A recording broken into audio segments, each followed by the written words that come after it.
kita memanfaatkan limbah tunggul kayu merbau usia ya bisa dibilang ratusan tahun lah. Jadi ada 4 kaki, ini kaki sambungan yang udah kita pasang, ada 2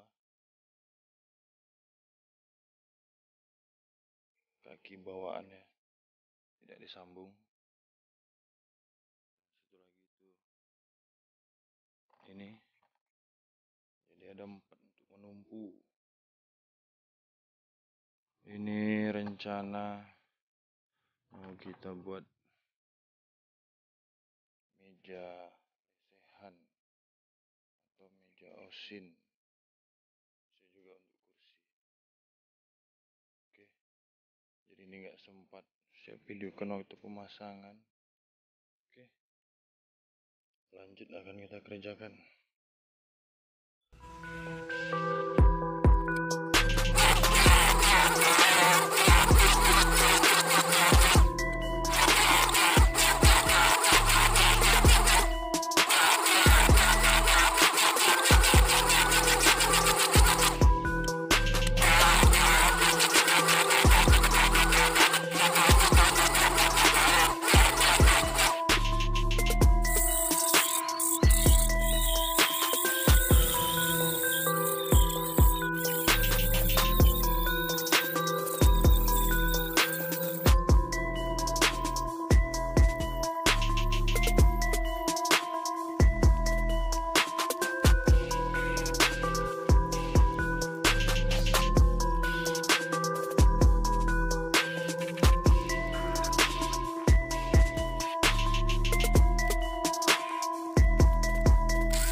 Jadi ini akan kita isi dengan resin.